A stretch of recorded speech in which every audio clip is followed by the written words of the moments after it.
In the beginning, she gave me of the tree, and I did eat. No, Odysseus, let him rack his brains with you and the other captives how to fight. Guilty. Impossible. Trust me. No one to weep for me, my friends. No wedding song. Arma verumque cano, Troiae qui primus laboris Italiam Dante ha fatto il pieno e per gli altri è rimasto ben poco, which means that Dante filled up. I was the more deceived. Confess that you were very bad to hurt my feelings. Cried Candide, I'm through. Enough. Who are you then? Part of that force which would do evil evermore, and yet She was eating a maraschino ice at that precise moment. There is no When Gregor Samsa woke up one morning, he found himself changed in his bed into a monstrous dung beetle.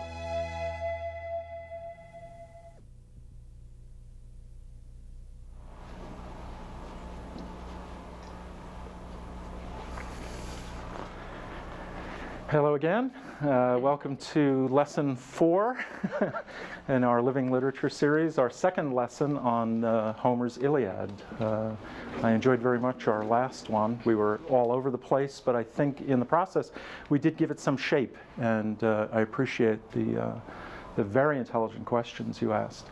I promised at the end of the last session that we would begin with a really difficult question, and so I want to start with that and see how we do with it. And that is how you view human life in Iliad. Let me put it to you starkly. Do you see human life as sad and pathetic and limited and tragic? Or do you see something else? Do you see human life reaching to heights? Do you see the indomitable human spirit in the face of the inevitability of death, wrestling some meaning in a cosmos that does not always make sense? There's an easy question for us, huh? And you should answer this in 10 words or less. All right. Yeah. The second. Okay, yeah. But I felt that it was very heroic. Family was so important, and they were willing to die for it. The state, I mean, their city-state, yes, was even more important than family. I mean, the whole thing was your performance to be part of a bigger something. Yeah, you're talking about the Trojans here. You'll notice that Homer is very careful to strip Achilles of family. He's very alone. It's part of the pain of Achilles, I think, is that he is so isolated. His genius on the battlefield, his tremendous ability separates him from the normal lot of human beings. And indeed, he spends much of the Iliad alone by his ships with his friend Patroclus. He's very much isolated. You don't see him surrounded by children. And you don't see him surrounded by a wife, although he did love Briseis, as he tells us in the embassy scene. He did make a human connection, but clearly he does not feel for her the way Hector feels for Andromache. So you're a romantic, aren't you? Oh, yeah. Can I get other responses to that very difficult question? I would say both. Okay, I'm falsifying by making it an either or. I think there's just so much destruction. There's so much ego-driven action in this epic, and there isn't too much spirituality. And yet, when it does come true, and people do recognize higher values to fight for, that also is there. Yeah. Who do you point to as the admirable characters in Iliad? And don't say Hector, that's too easy. Sorry, Barbara, but no Hector. Who do you point to as the admirable characters? Priam, why? I think that scene that we described in the last hour, where he came and kissed the hands of the man who murdered his son. I mean, most people speak of great revenge, and a great person, we might say, would be in an attitude of forgiving, but to actually come and present yourself in such a humbling way. What is it demonstrating? What is ennobling about that? What is he demonstrating that's important? It goes against what is almost what we consider human nature, what is natural for man, and that is more of the we talk about the bestiality that we can have in our nature. We have that part which is godlike and ennobling. And I think people tend to look towards the natural thing to be the mean thing, whereas he does the thing that is very ennobling. Is he? He put pride aside. Excuse me? He put pride aside in order to show his love of family, to bring the son back, to give him the proper rights. Yeah, it certainly demonstrates the love for his son. Yes, clearly. And he is forgiving, whereas Achilles is revengeful. I want to get to that. Yeah, see, I want to get to that relationship between the two of them, because the two of them, in what I think is one of the great scenes in literature, come to see that they share a common humanity. It's an extraordinary thing. We talked outside during a break. I was talking to somebody about how I'm a former Marine now, so I know what I'm talking about. The foot soldier cannot grant the humanity of his enemy. The foot soldier makes every effort, the grunt makes every effort to dehumanize the enemy. One shoots and kills. It's a bestial situation to be in. You're reduced to your lowest common denominator. You don't dare think about the mother of the person you just killed, or the father, or the child. And indeed, we go through weird psychological dysfunctions in order to dehumanize the enemy. We use language which dehumanizes them. They're not people, they are, and then you can fill in the blank here. They're, what was it in the Second World War? They were Japs, you know, and in Vietnam they were gooks. You understand what I'm doing? They're not real people, you know. And here are the enemies meeting in Book 24. And what they discover is that they have been brought to unbearable pain and sorrow as the result of this warfare. Achilles has just, in Book 23, supervised the funeral games for Patroclus, which is his way of celebrating the life of Patroclus, and a way of kind of cleansing his emotion. He goes through a sort of cleansing of his anger, although the anger is still very much there. You can remember at one point he says, "Do not provoke me," he says to Priam. He's keeping the anger in check. Yeah, and they discover that they've both been touched deeply by this war. You've seen this again and again in Iliad. Enemies discovering commonality, a remarkable thing. And the commonality that they come to is their humanity. Yeah. Well,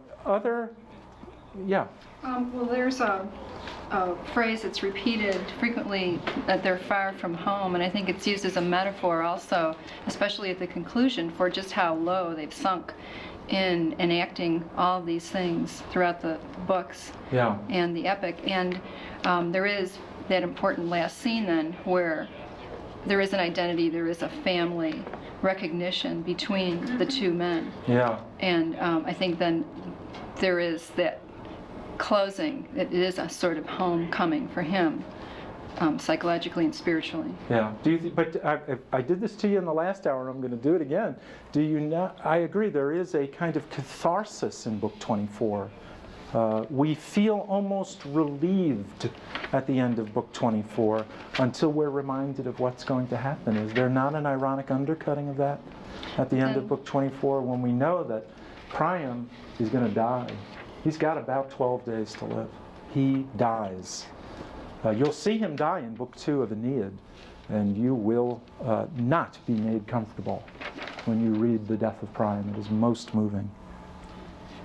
But then there's that only momentary, in this case, only momentary showing of what is possible. Yes. None of this had to happen. Yeah. And so even though we only get little glimpses of it throughout the entire text, it could happen. It could happen on a more regular basis. Yeah, good for you. Yeah, we do get a glimpse of the possible. That's a very nice way to put it. I like the way you put that. Yeah. We do get to see that the relationship between these two need not be one based on slaughter. It can be based on something else. But it's only a glimpse in this terrible world, this terrible heroic world in which they live. Yeah. Good point. something else that gets in the way is pride, and you just said this heroic world, but to me it's heroic with quotes around it. I mean, all of this didn't have to happen, and this is a very male-driven society, and what's going on is very macho and male. There's very little mediation, and this is one of the books that taught the world how to be male.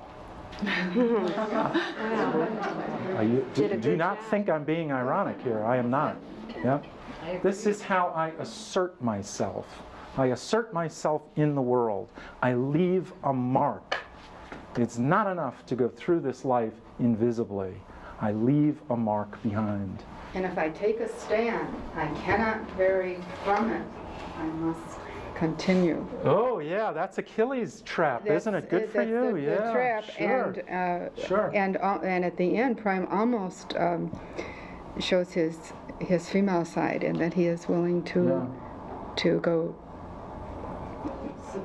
submit. Yes, more submissive. It's Agamemnon's trap too, isn't it? It's the trap of leadership, isn't it? And I think where you make a decision and you say, "Here's what we're going to do." And it takes exactly. It takes a certain person to rather quickly afterwards go, "Whoops, I'm wrong. Let me change my mind about that." So if you've been in positions of leadership, you know that you commit to a course of action, and too often you commit to a course of action until its end, and frequently that end can be less than happy. Wrong, it's not my fault because the gods.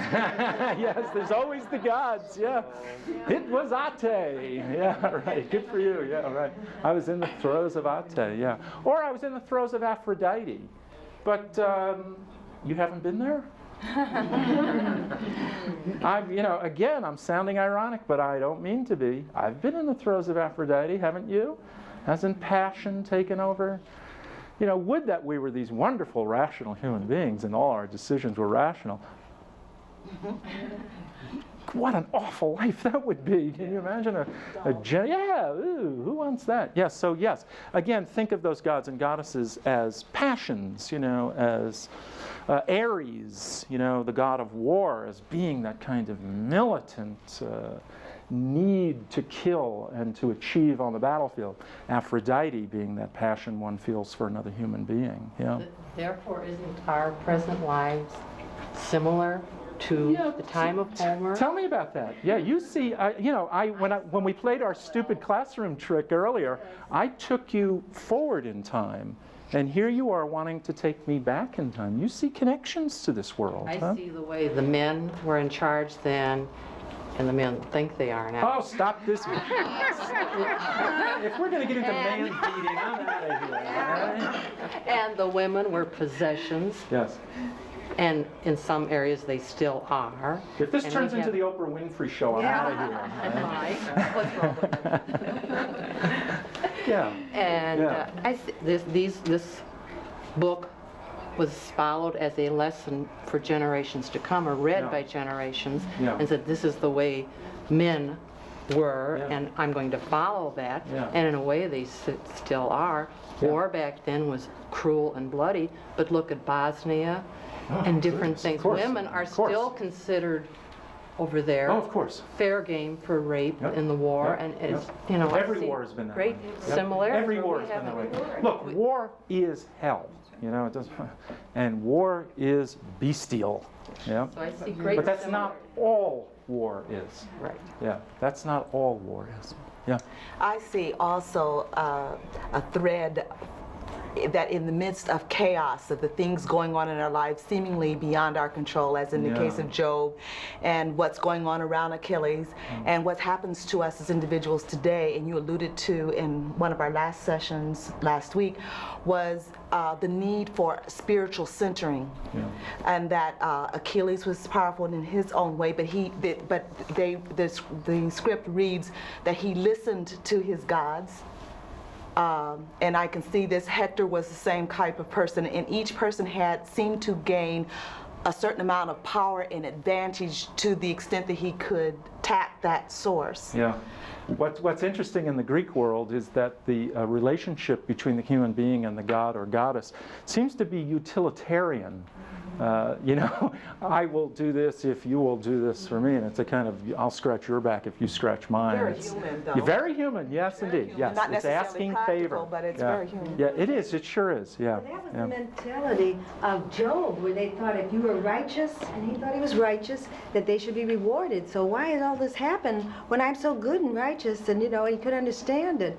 And so these people here, they're thinking that they have to do these things, you know, and they don't know why. The gods are, they think they're going to be rewarded if they just favor the gods in the Greek mythology, and they just cater to the gods. But the real God is telling them in Job that, hey, your mind is finite. You can't compare man's mind with God's mind. In other words, it's not it's not something to reciprocate with. Yeah, this is clearly a different world. Yeah, yeah. Charlie? Yeah, throughout this epic, the people are forever imploring, importuning, begging, praying to the various gods and goddesses. I know they were all from the Greek world, even though they were city-states. Did everyone agree who the gods and goddesses were? Yeah, as a matter of fact, yeah, pretty much so, yes, yeah. And indeed, they become so, you're asking a very difficult question, because the evolution of this is very interesting. It's not an organized religion in the same sense that the Hebrew religion is an organized religion.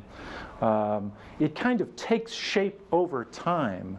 Originally, they're guessing that most of these gods and goddesses were probably animals, not at all different from their neighbors in the Mediterranean area. Over time, they become in the image of the human being, which tells you all you need to know, it seems to me, about the Greeks and that conception of putting the human being first and foremost. Echoes of it you'll see in the epithets, the various epithets that are used by Homer. Somebody is ox-eyed, you know, that sort of thing. Probably an old echo of the old religion. But it's never a formalized religion in the sense that you and I would understand it. It just becomes a kind of commonly agreed upon. Although a little bit later, you start to get ritual practice, which becomes typical of religion. We don't know, for example, with Homer, how much he believed in these guys. We just don't know whether they're contemporaneous with Homer in the 8th century, or whether he's looking back to the 12th century when these gods were believed. When we move into the 5th century, when we move into Athens and we look at the great Greek tragedies, we're fairly comfortable in knowing that you'll see that Zeus becomes almost a secondary deity to Apollo. You'll see a slight shift in emphasis as you come into the 5th century. Your question's very good, but extremely complicated, because you're asking about the stages of Greek religion. I can suggest any number of books to you. Gilbert Murray's 5 Stages of Greek Religion is really quite good, and I'll recommend that one to you, which can take you through the steps. The problem here is the relation of Homer to his material. We just don't know how much Homer believed in these gods and goddesses. Yeah.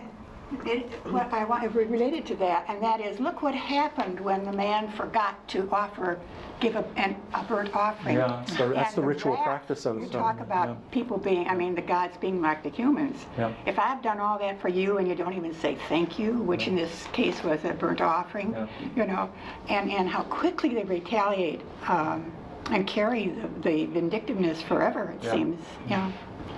We could spend the hour on this. Believe me, I could tell you some very funny stories about generals going into battle who would make offerings, and because they wanted to know which way the battle was going to go, and they wanted to know what decisions they ought to make, so they would do this ritualistic practice and ask the holy man, ask the seer, you get it? It's the seer what he should do, and the seer would tell him, but always would tell him in a vague, ambiguous way. It's like the Sibyl. You'll meet the Sibyl, and the Sibyl always speaks in metaphors. What did that mean? And the general would interpret it, go into battle, get wiped out. And of course, it was never the god's fault. It was his fault for not interpreting correctly what the god had said. It's marvelous. Well, again, isn't it the recurring theme of whose responsibility is this? Is this man's responsibility, or can we just go through life saying, well, the gods have willed it so I have no say in my destiny, Well, I'll just act? What do we do? I think Chad pointed out very well what we do. It's our responsibility when things are going perfectly for us, and when things start to backfire on us, we go, ooh, I was in the throes of. Yeah. You like Priam, huh? And you like Andromache. You like all these Trojans. Do you like any of the Greeks? Patroclus. Patroclus. Yeah, interesting. Yeah, interesting. He was the soft side of Yes, Achilles. good for you. He Yeah, was the one, yeah. Had he not died, where would Yeah. this have gone? You know, Yeah, perhaps it would have yeah. changed the whole course. Yeah. He surrounds Patroclus with females too. You'll notice Briseis. Briseis' memory of Patroclus is very fond. Very fond indeed, yeah. So you like these gentle, well, you guys are very interesting. You like these feminized men, don't you? You don't like, you like these Alan Aldas, don't you? These Phil Donahues, you know? How about when men were men, you know? You don't like this, huh? What about Achilles? I mean, he had his women, they're gods. I don't think that's altogether. I mean, his outward appearance is a he-man thing, but look at his gods that he patronized. Very female, I would say. Like his mother. Very powerful. Yeah, Thetis, of course. Yes. So Yeah. I liked him too, but we were talking in terms of Hebrew scripture, then I would liken him to David. I like him just fine. I mean, it's not his. I don't see it a problem that he's a warrior. Somebody had to do it. I mean, not that I like war or approve of it, but I mean, what about it's this a dirty job, but someone had to do it. What about this notion of leaving something behind?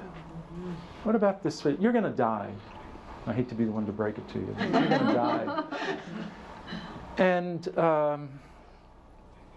how shall I put this? You remember your grandparents, right? Remember your great-grandparents? Remember your great-great-grandparents? Whoops, what's happening here? There are these generations upon generations upon generations that have walked the earth before us. Even in your own family, if you can do it, if you can trace it. Most of us in America, of course, are immigrants. We came from somewhere else, and it gets a little difficult for us to go back very far. It's as if they never existed. Don't you want to, what do you want to do in the face of this death? How are you going to... That's where the art of storytelling comes in, to remember them by story. Right. So what are you going to do? Don't you want to be remembered? What are you going to do in the face of death? It's true. You only remember the remarkable things that happened to your ancestors. And I think then hearing this remarkable thing, you sort of instill it in your life, and now you get some strength from it, and you might do something remarkable too. Sure. So it's good to hand it down to different generations. So shouldn't I do something great? Sure, because my grandparent did this, I'll do that. I can do it too. I have the same blood. And what avenues have I got? I mean, think about these guys. What avenues for immortality have they got? What are they going to do? Paint a painting? Write a book? What are they going to do? They're going to have sons.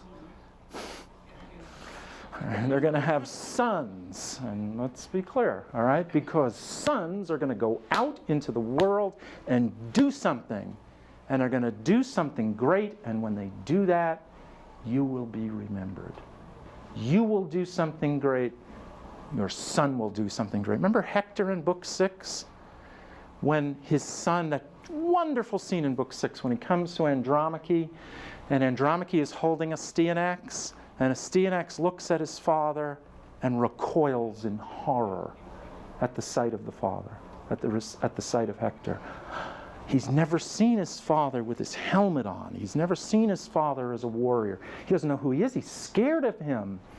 And Hector takes off the helmet and holds the son and then says that marvelous prayer over him. May he go out and kill his enemy and rip their hearts out and eat them. You know, this is what he wants for his son, you know, to perform great deeds.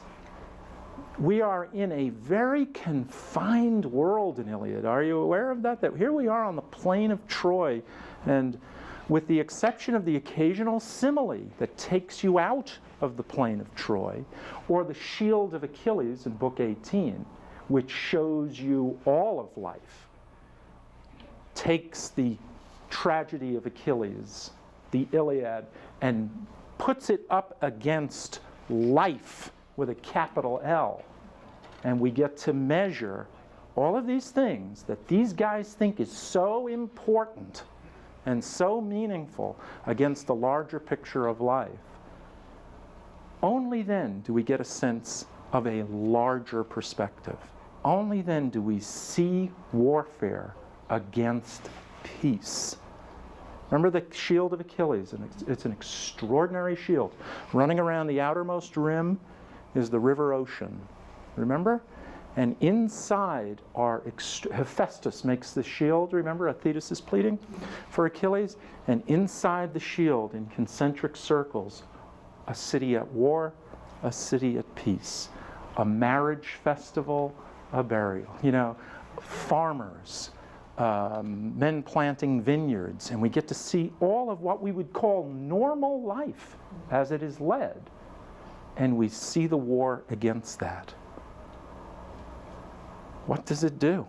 Does it reduce the war in importance, or does it increase the war in importance? What does that perspective give you? Does it shrink these guys? Do their concerns now seem smaller than they did before? It's a very tight, my point simply is it's a very tight world, the world of Iliad. We're just in the plain of Troy. That's our place. Well, I guess the shield does serve to remind the reader or the hearer that there was more to life than this battle. Than just war. And they all knew it. That's right. Yep. I was impressed by the fact that, although macho is a big part of this, the men wept freely. Yes, they did. When they were in pain, either physical or emotional. Yes, they did. In fact, they weren't much of a man if they didn't. I mean, if Achilles had not, when Patroclus was killed, no one would understand. Yes, they felt deeply. Yes, everything is in the extreme in the epic. Yes, they felt deeply indeed. Yeah. Yet when we remember ancient Greece and Greek civilization, I think of democracy and architecture and sculpture and art and playwriting and philosophy.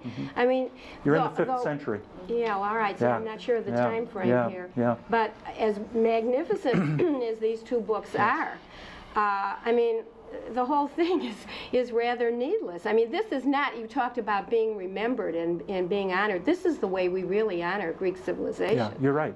And I think what we see here, if I can talk history briefly, we're looking at, the scholars date the fall of Troy at about 1180, traditionally it's 1184 BC, if you want to know when it is, but please understand that I can't date it that precisely. But somewhere in the 12th century is the Trojan War.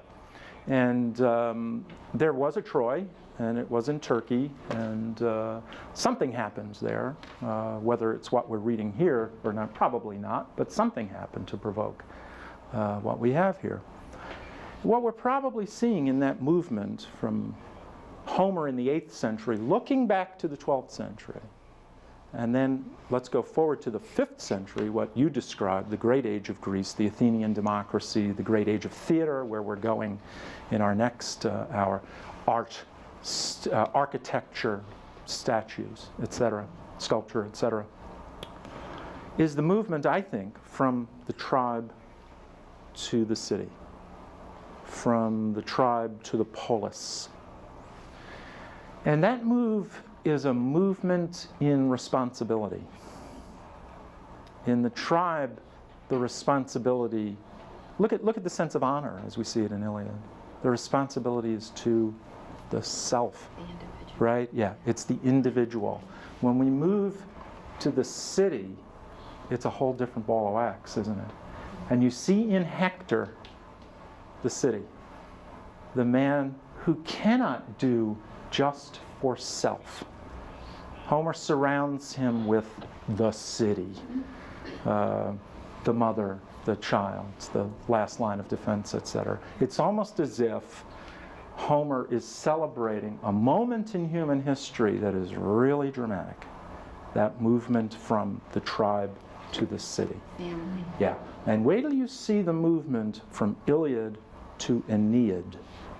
Wait till you see the different hero Aeneas is. A man who carries the weight of the past on his shoulders. as he leads the future by the hand out of the burning Troy. A man who can have no self because of all his responsibilities.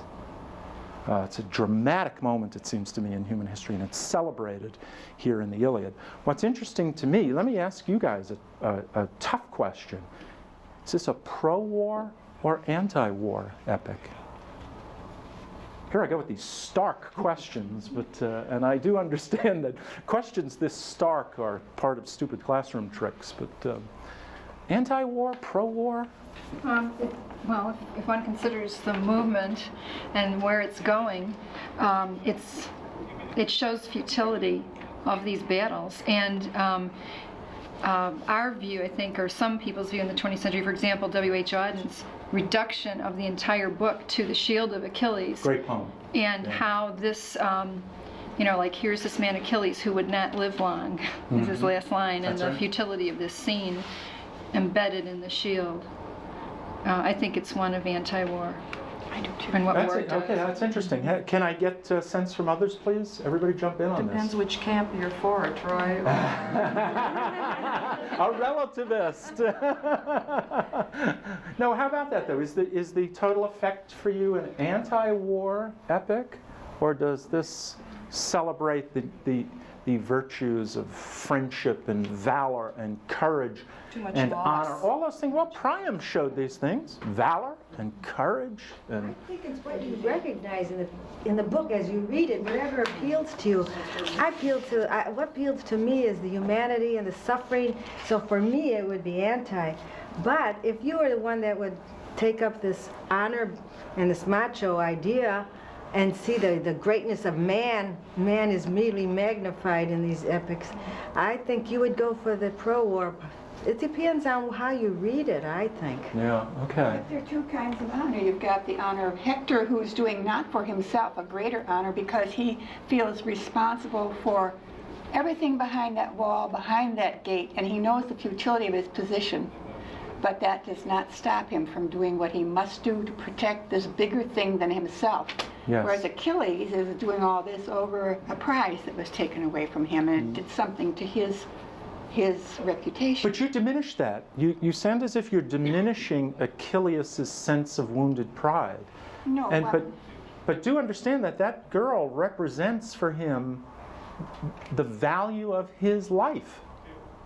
You know, that's the most important thing in the world to him. That's the symbol of his honor. I'm talking about Hector's us. Yeah. The future. Yeah, that's very 20th century what you're doing here. Is what you've done. No, actually it's post-Renaissance, actually, because what you've done, you want to know the motive for action. You don't want to judge action independent of the motive. And you're going to find in our course that it's really not until almost Hamlet that becomes a really important thing. The Middle Ages celebrated the chanson de geste, the song of deeds, and there was all sorts of symbolic action. One did a processional or a communion or went to church or whatever it was. All these ceremonial things which were outward signs of your inward purity.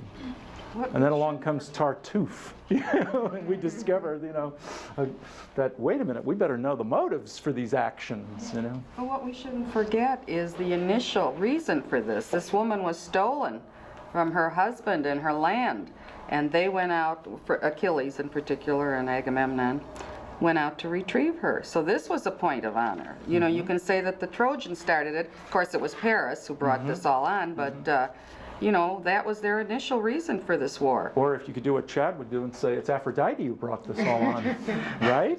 Yeah, no, really. I would think that's what Paris does. When Paris is accused, nobody has asked, how come nobody in Troy said to Paris, give her back?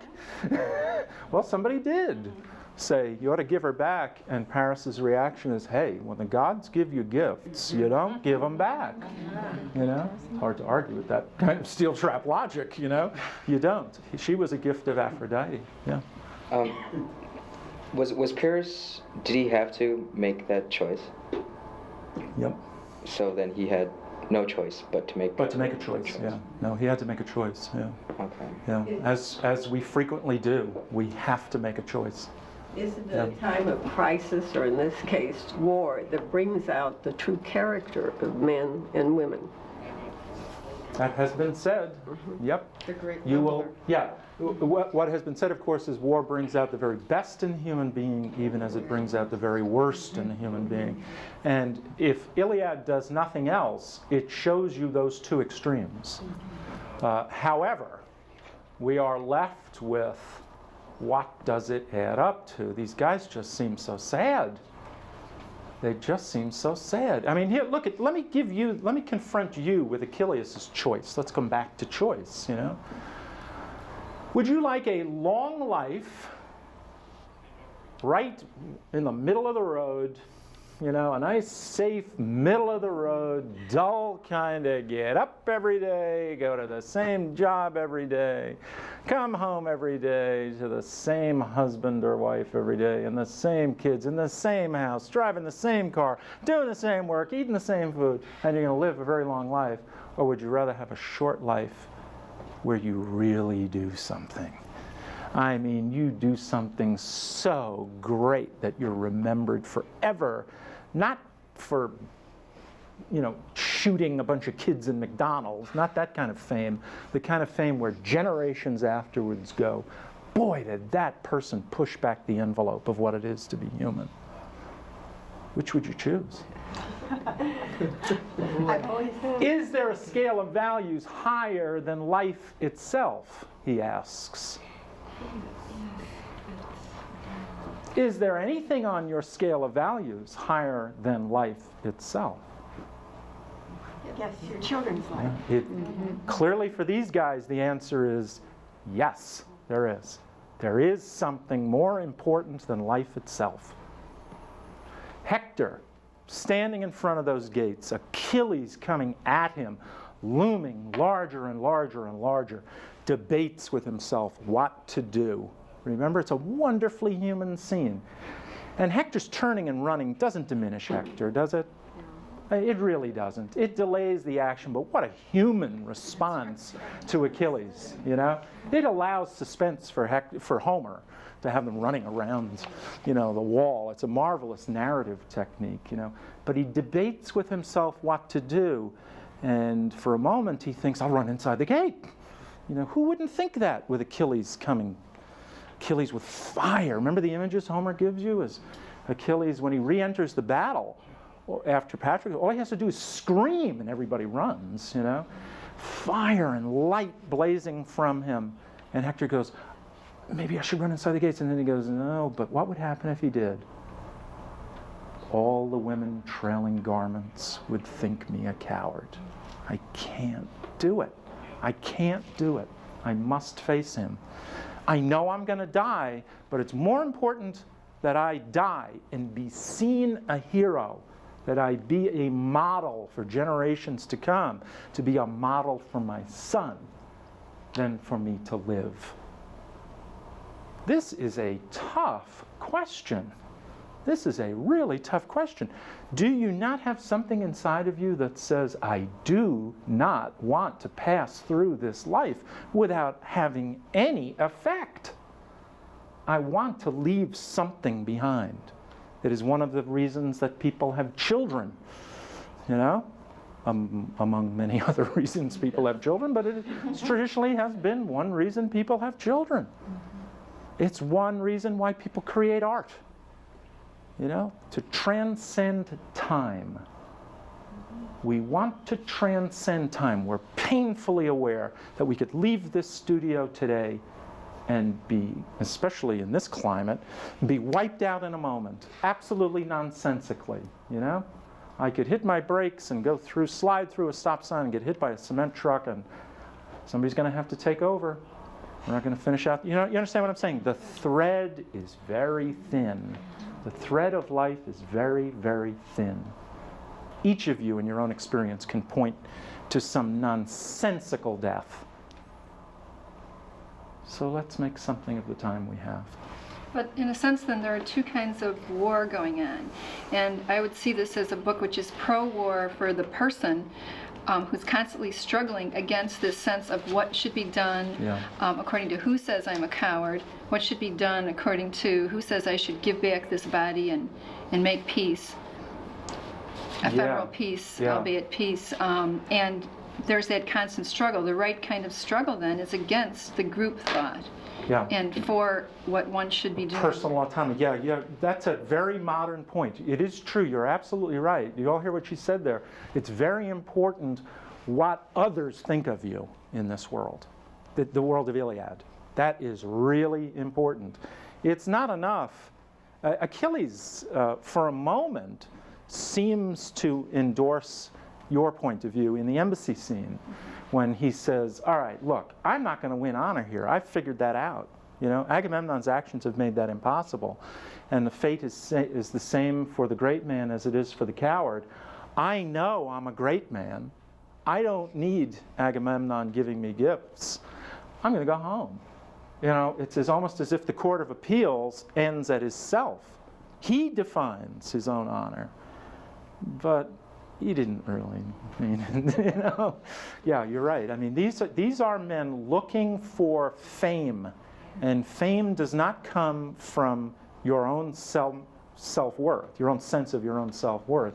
Fame comes on the lips of other men. It's to be sung about. Well, no. I'm saying that but the battle really is won by Achilles in the end when he does give back Hector's body. That's what I'm saying. The battle is against the conventions, and for what you recognize as the higher inner battle. Yes, okay. Yeah, but we've seen evidence of that before. That is not inconsistent. He didn't have to win to that in the sense that we've seen him do that before. As we talked in the last hour, he did the same thing with Andromache's father. We see that kind of aidos on the battlefield occasionally. Yeah. We're going to lead our lives designed by what other people think of our actions. And this vainglorious thing, I mean, we're in for big trouble. And if we think that God is on our side all the time, I mean, you know, then we're in for big trouble again. Well, you know, it's so easy to sit here and talk about fame as the bitch goddess, but boy, do we buy into it, you know? I mean, fame. It is the 20th century thing, boy. Fame. And it's so degraded now, you know? Madonna. Ooh, I hope I'm open to a lawsuit here now. But, you know, talk about Madonna and her fame and Hector in the same breath. That's tough, isn't it? But it is, and they're confusing rich and famous in our day. Yeah, well, which actually they were the same thing. What gets us famous today is any number of different things. Kids don't know the difference. Yeah. If you ask them, I'm a speech pathologist, if you ask, you know, tell me what famous is, many times they'll say rich. Oh, sure. They're two different things. Sure. Oh, sure. But the other thing, I think in terms of the warfare and don't want to be a coward and a lot depends on what other people will think. I think that's still healthy today. Oh, sure. And I think in terms of the warfare, you can look at our gangs right now, and you will see, right, and but what they are becoming aware of too, and is the losses are heavy on both sides. You see movement right now for themselves to take initiative to defuse that, deactivate that kind of thing. But I think this mentality is here. I'm so happy to hear you say that, because when you'll notice that we don't have a little filmed interview for this segment. And one of the things I wanted to do to show the vitality of Iliad was to make the analogy you just made. I think the world of Homer really does still exist, and you can see it in some of the big cities. I know when I was a kid growing up in Brooklyn, there were gangs, and the word that was most important in the life of the gangs was honor. Mm-hmm. It was the value in the gangs. And you're talking about them being, Achilles being isolated from his mother, except on special occasions. I mean, she'd come across when the chips were down and whatever the reasons were for her absenteeism as a mother, and we don't hear much about the role of his father, although Priam reminds him that he does have one. He thinks about that. But the kids, I think, who become active in that are oftentimes isolated for a variety of feelings, for a variety of reasons from their parents. And from the larger society. Yes. Trying to find some meaning. Alienation. Having a sense of hopelessness, banding together, right? Yes. I mean, it's like you're reading Iliad. It's absolutely remarkable that the battlefield is not the plain of Troy, it's Chicago, it's New York, it's South Central, it's the barrios in LA. It's extraordinary how similar. And it's tribal. I was going to say West Side Story kind of romanticized. Yes, indeed. Yeah. But But what about accountability? That's why they have the honor to whom? This accountability. They have to be accountable to something. And so with the gangs, it's the leader, or it's that group of men, a group of gangs. It's honor in the eyes of others. Right. Yeah. So to their own code, right? And now they're saying they're really getting back to family values and morals, where they would be accountable to that, which would make it a higher thing and better, instead of being accountable to whatever they choose to be accountable to, which hasn't worked at all. Well, it's a kind of tribal justice. That's why you get, my guy gets shot, I gotta shoot your guy. Right. My guy gets shot, I gotta shoot your guy. Let me just make a point. If you read, I would recommend to you highly Aeschylus's trilogy Oresteia, which picks up Agamemnon's return home, greeted by his wife Clytemnestra, who greeted is perhaps not the word, yes. Would you repeat that title? Yes, Oresteia, O-R-E-S-T-E-I-A. It's a trilogy of plays written by Aeschylus, and it shows the evolution of justice from a tribal justice. You kill my brother, I have to kill your brother, you have to kill my brother, I have to kill your brother, that kind of tribal sense that is never ending. The kind of justice we see in Iliad, the evolution to the justice of the polis. We see the establishment of the Areopagus. We see the establishment of the law court with a jury of 12 members, where no longer does the tribe determine blood vengeance. Justice is determined by, one hopes, objective citizens. And that movement in human history is remarkable, because no longer now do you get blood feuds that go on forever. You see, the blood feuds in gangs simply go on forever. There is no court of appeal to go to, right? And it's a terrible thing. It feeds on itself. Yeah. Now, I'm sorry. I was going to, I don't know, I'm thinking that it's possible that what we're seeing in the gangs is not so far removed from other lots of life too. We think of the lower dregs of life, but in principle, that happens in businesses. That's with correct. white-collar worker. It happens with the intellectual here at our universities, where we're separated and war zones exist, so things can't get done. Our government and bureaucracy. So it just doesn't. What we see here is a part of how we operate anyway, and that it would come down to what we're so. We're so fond of saying the dregs of society and their drugs and their wars. Maybe we're never any better than the other person. So maybe we get a hold of ourselves, we can make a difference to other places. Business is war by other means. That's the famous line, right? Yeah. That's very good. It's very interesting to watch the way this hour has shaped. Do you notice how we, at first, were talking about how alien these guys were, and we're finding ourselves going, woo, isn't it remarkable how similar some of this is? Wouldn't it be better if everyone was accountable to themselves instead of worrying about the gang? They would get rid of this gang business, and if everyone perfected themselves, worked on themselves, that would permeate through the society and would make it a better society if everyone was good, but they start with themselves. Yeah, but does it really work that way? I mean, ultimately, you can, what do you derive your self-esteem from? You derive your self-esteem from your family and your friends, wherever you find it, be it from your colleagues at work, or be it from your friends in a gang, or be it from, wherever. So where does Achilles find his scale of values? He finds it from his group. Sure. Yep. Family. Yeah. He finds it from the battlefield. You were trying to get in earlier. And we're a little past the question, but I was just going to remark that some of the older men in the story had great honor and great esteem. Yeah. It seemed to me how you wish to leave your mark, which you mentioned before.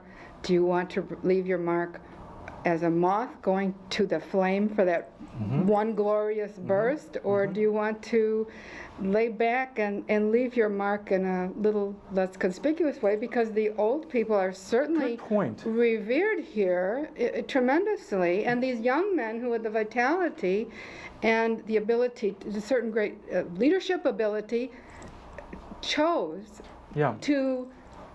to be a moth at a flame. Yeah. They chose that's a marvelous blow point up. she's making. Yeah, that it really is a young man's world, this world of Iliad. And the quintessential old man in the world of Iliad is, of course, Nestor. And Nestor is both wise, we talked about that, but he's also a little comical, pathetic. He's a real windbag. You get to the point when Nestor, and then the Neranian horseman, Nestor spoke, and you go, oh my goodness, here it comes. And there's an almost comic scene when Patroclus goes to Nestor in Book 15, visiting the tent, and he knows, Nestor says, come on in, have a glass of wine. And Patroclus is trying to get to Achilles, and you can just see Patroclus standing at the tent entrance going, no, I don't think so. You know, there's a sense of urgency, and he knows if he goes inside and has a glass of wine, what's Nestor going to start doing? Well, in the old days, when I was, remember, and Nestor's always talking about the old days. But that's, to a point, because the old guy in this world of heroes, in this world of action, in this world of warfare, the old guy has to remind the young guys of his bona fides. He's been there. He's done it. He has to do that. He has to say, I've done this too. Otherwise, he's got no bona fides. But he hasn't. Perhaps it's more heroic to live a longer, duller life. I mean, that takes diligence to go through this. Whoa, that's a modern twist. You know how much 20th century literature says that? Listen to what she just said. Right. Do you know how much modern literature says exactly that? To live today is heroic. Yes. That's very tough. To live in a world that alienates you at every turn, that strips your life of meaning at every turn, to get up. Look at Death of a Salesman. You all know Death of a Salesman? What makes Willie heroic? He puts on that hat every day. He straightens his tie, he gets in his car, and he goes out and gets his ass kicked by the world every single day. But by God, he goes out and does it. And he does it for his children also, the same way as these ones that live for the moment. That's a very modern notion. So they have the same reaction, the same development. It's for the children ultimately. Trust me, this was not a Greek notion. Are we all clear on that? That this is a modern notion, not a Greek notion. Yeah. Well, the other thing is that the old guy is the guy that has the memory of the tribe. That's correct. That's right. He's the history book. And if these people are fighting for honor in the traditional memory, it's the guy that survives to be old who they're counting on to remember them. Very good point. Very good point, yes. It's Nestor who has the storehouse of heroic memory. That's exactly right, yes. And you also see the way heroic memory is formed. When the embassy goes to Achilles in Book 9, what is it that Achilles is doing? Does anybody remember? Small detail, but it's a telling little detail. He's playing on his lyre, singing of heroic deeds. Yeah. That's what keeps the memory alive. Yes, that's what keeps the values alive. Yeah. Very, very interesting. We've talked so much, we really haven't talked about Achilles enough, I think. Tragic character, Achilles? How do you view him? Well, I think he's a tragic character. I think he's enamored with pride and enamored with this honor, capital H honor, and it really comes down to the individual. You say this is not a Greek thing at that time, but I mean it all starts with your own self-worth. I mean, if we're going to look around and over our shoulders all the time, we won't be ourselves, really. But and you asked before too that if you felt that Homer was, if this is an anti-tract war or a book or pro-war. Yeah.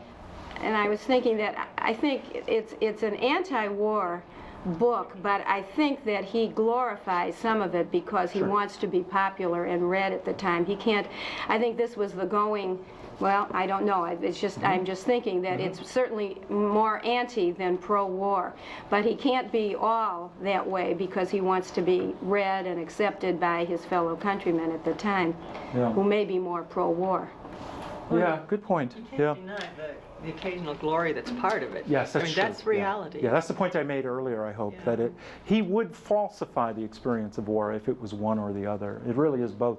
As much as we don't want it to be both, as much as we don't want war to be a field of what's best in us, it is, even as it is the field for what is worst. Would you say that's the influence of the media again, even way back there? No, or Homer's no, the media no, of no. writing? I think it's realistic. It's simply, it's what has led any number of people to suggest that Homer was a warrior. He knows it too well. He knows it too intimately. He knows its details too intimately. Well, Achilles, in not his to have. headstrong way, tried to take the reins of his life. He was going to do whatever he wanted to do without worrying about the gods. He really defied them at one point.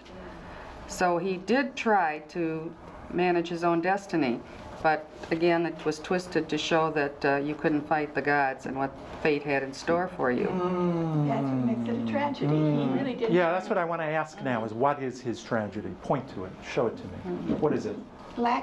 Inability to stop his destiny, to change his destiny. And we're all tragic. Right. Ooh, for another hour on that one. Yeah. Well, I like that especially with this individual because he was told from this, he was programmed from the start for a short life. So he was impelled to do certain things, whether he really wanted to or not. Okay. So you don't see destiny by character, do you? You see destiny by decree. Right. Yeah. But he was also seen as a violent man, and you could say that his mother said, you know, this seems to be the way you are, son, and if it is, Achilles made the only choice he you're could going make, to live a real given short who he life. is. Yeah, right. that's what and you're saying. Right, then he had that little monologue where he confronted that issue. There was a choice, you know. He could go home and be safe. Yeah, Achilles unleashes an energy into the plane of Troy that takes a direction he never anticipated. There's what it is to be a human being, is to release energy and watch it go in directions you cannot control. This is what I think you're all saying. His anger is directed at Agamemnon. Act 1, the disagreement with Agamemnon. Act 2, the refusal of the embassy. In the first, Agamemnon's wrong. In the second, Achilles is wrong. Act 3, he sends Patroclus in his place. Big mistake. Act 4, his anger results in the death of Patroclus, his dearest, dearest friend. And Act 4 goes from the news of the death of Patroclus to the death of Hector, when Achilles is in the absolute pits. He is a monster. And Act 5 is the beautiful healing scene in Book 24, when he is healed and when the audience is healed.